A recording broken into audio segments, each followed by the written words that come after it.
Look closely. What do you see? Society tells you that at my age, my world should be shrinking. They say I should be sitting in a gray room, measuring out my days in pill bottles and daytime television, waiting for the lights to go out. I am Elias Vance. I have no wife to hold my hand and no children to carry my name. I was born in an orphanage, entered this world alone, and I have navigated it as a solitary vessel. For 40 years, I was an engineer. I designed bridges to connect others, yet I remained an island. But do not mistake my solitude for emptiness. While my peers treat their bodies like crumbling ruins to be patched up, I treat mine like a garden to be tended. I do not decay, I grow. I have discovered that the fountain of youth isn't a myth, it is a choice. Over the next few sessions, I will tear down the lies you've been told about aging. I will teach you how I manage my health, my wealth, and my heart without a family safety net. Retirement is not an ending. It is the beginning of the true work. Let me show you how to live. Welcome back. Last time, I introduced myself as a man who refuses to fade. Today, we address the vessel that carries me, the body. Society looks at 75 years of life and sees fragility. They offer me a chair. They tell me to take it easy. They treat me like an antique vase behind glass, safe perhaps, but utterly lifeless. I reject this. I am not a machine with parts that wear down from use. That is a lazy comparison. I am organic. I am like an ancient olive tree. The wind makes my roots hold tighter, not looser. I view health through the lens of a river. Water that ceases to move does not preserve itself. It stagnates. It grows murky and poisonous. To keep the water clear, it must flow over rocks, crash down waterfalls, and turn through the soil.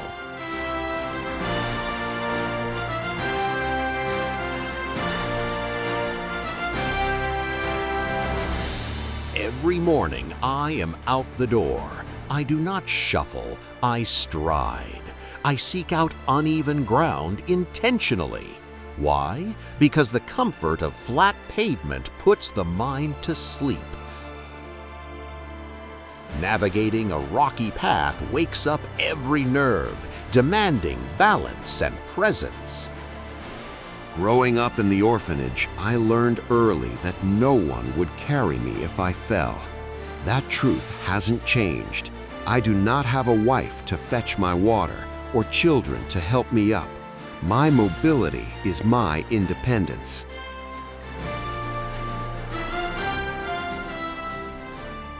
You might feel pain, stiffness, aches. You must learn to distinguish them. There is the sharp pain of injury, and there is the sweet soreness of life asserting itself. Embracing the latter prevents the former. Do not sit and wait for the end. Motion is the only true medicine. But a healthy body requires fuel, and freedom requires resources. In the next episode, we will discuss the tool that buys you dignity: money.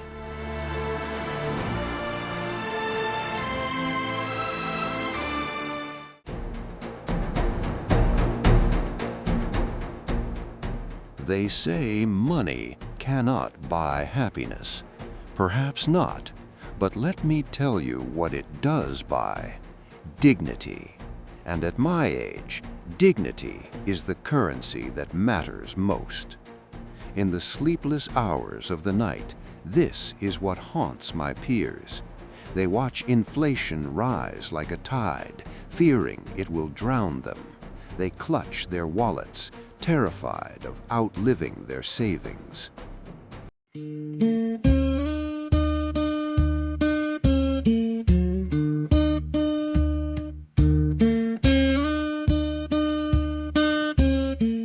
I do not share this fear. As an engineer, I understand structural integrity. I built my finances the way I built bridges, not for decoration, but to withstand the storm. Because I am alone, I have a superpower. I have no one to impress. I do not need a luxury car to signal my status to the neighbors. I do not need to fund a grandchild's university tuition. I was born in an orphanage with nothing but the clothes on my back. I learned early that stuff is just weight.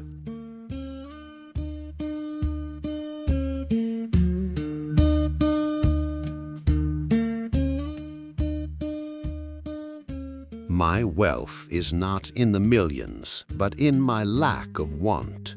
I practice a luxurious minimalism. I spend lavishly on what keeps me running, the best food, the best doctors, the warmest coat, and I spend nothing on clutter. My strategy is boring. It is low risk. I do not gamble with my freedom.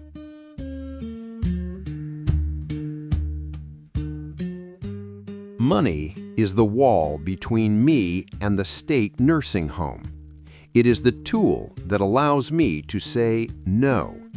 It is the silence in a noisy world. But a fortress can become a prison if you lock yourself inside. Next, we must discuss the most dangerous trap of all, the opinion of others.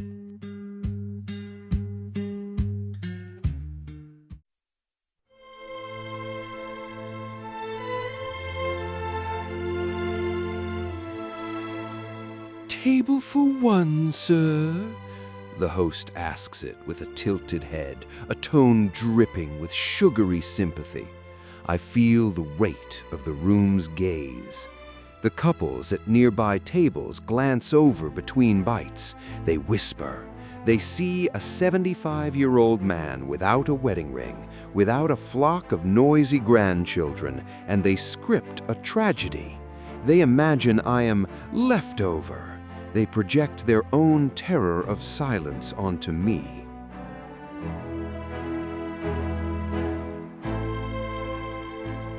I find their pity amusing. I want to walk over and tell them, I am not the one who is trapped. I observe my peers. They are exhausted by decades of compromise. They argue over the thermostat, the grocery bill, the in-laws. They have forgotten the sound of their own inner voice because the noise of obligation never ceases. I was born into a dormitory of 50 screaming boys. I fought for a square foot of silence.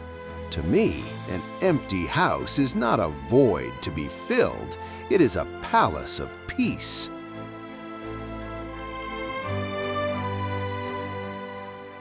I wake when I want. I eat what I crave.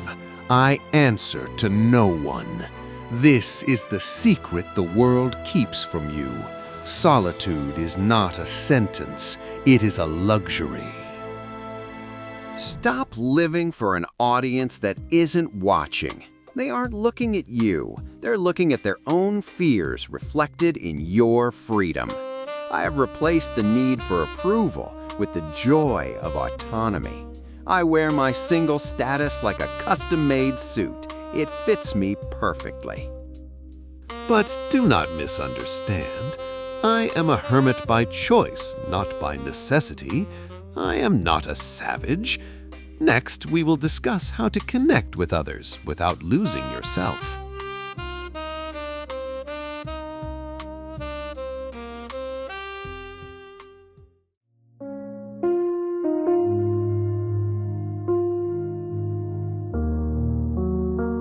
The experts scream that social isolation is the silent killer of the elderly.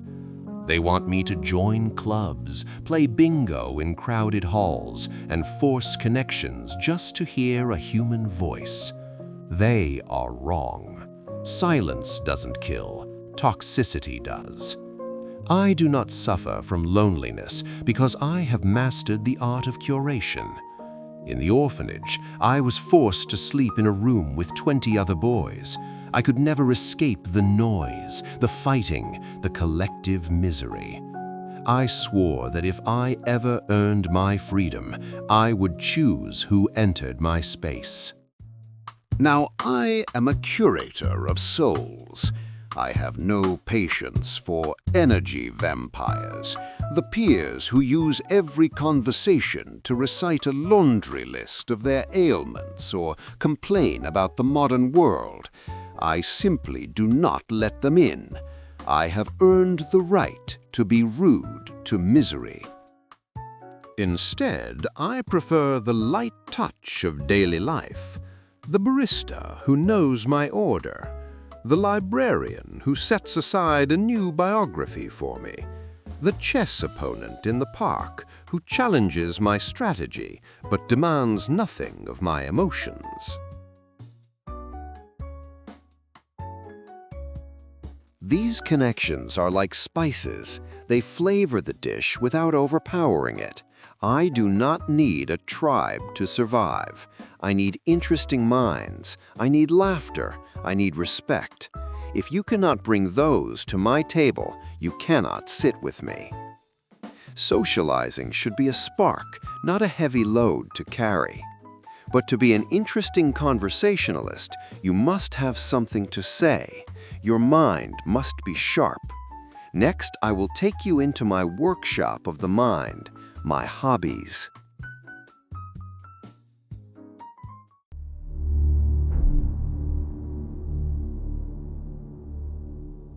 The most dangerous object in your home is the black rectangle on your wall. I see my generation slowly dissolving into their armchairs, their eyes glazed over, letting the television wash over them like a numbing wave. They are not living, they are buffering. They are waiting for the credits to roll. I refuse to be a spectator in the final act of my own life. My mind is not a warehouse to store trivia from game shows. It is a fire that must be fed, and the fuel is friction. I seek out difficulty. I do not do simple crossword puzzles. They are too easy. I restore antique clocks. I force my clumsy fingers to manipulate tiny gears, demanding that my brain create new pathways. When I feel frustration, I smile. Frustration is the feeling of the brain growing. In the orphanage, we had no toys. If I wanted a castle, I had to build it from scraps and mud. I learned then that consumption is boring. Creation is the only cure for the soul. So I paint. I learn Italian. I study the history of architecture. I make sure that I go to bed every night knowing one thing I did not know when I woke up. Do not let your curiosity retire. If you stop learning, you start dying. Now, you have the components: health, money, mind, and independence. But how do you weave them together? In the next episode, I will show you the framework that holds it all: the routine.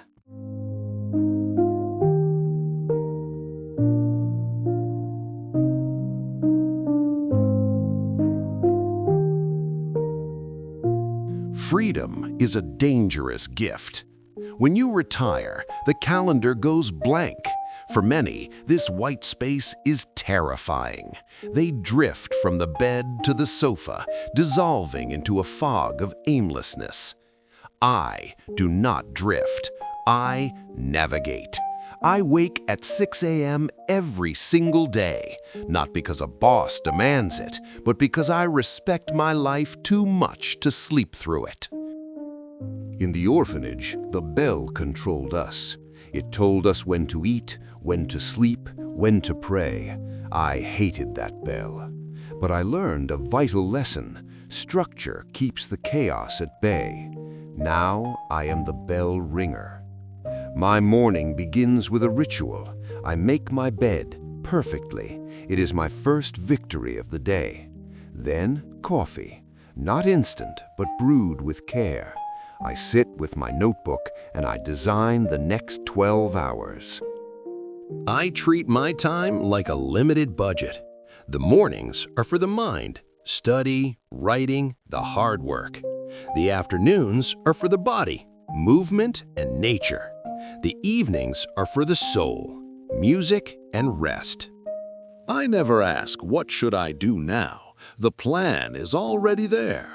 This routine is not a cage, it is a trellis. It allows me to grow upward instead of crawling along the ground like a weed. Discipline is the skeleton that holds you upright when you no longer have a job title to prop you up. It is the difference between rotting and ripening. We are nearing the end of our journey. In the final episode, I will share the philosophy that ties it all together, my final secret to an endless youth. We have reached the end of our blueprint. You came here looking for a secret formula, a magic pill to reverse the clock. But by now, you understand the truth. My elixir is not magic. It is momentum. I have shown you that solitude is not emptiness. It is a canvas for your masterpiece. I have shown you that the body is not a burden to be dragged, but a vessel to be honored. I have shown you that the mind is a fire that must be fed, not extinguished by the gray fog of passive entertainment. Fear is the only true old age. To the boy I once was, shivering at the orphanage gate, waiting for a family that never came. Look at us now. We did not just survive, we thrived. We built a cathedral of peace within ourselves. Do not let the calendar dictate your worth. That number is just a label on the bottle. It tells you nothing of the richness of the wine inside. Stand up, open the door. The world is still vast and there are bridges left to build. It is never too late to be the person you were meant to be. I am Elias Vance, and I am just getting started.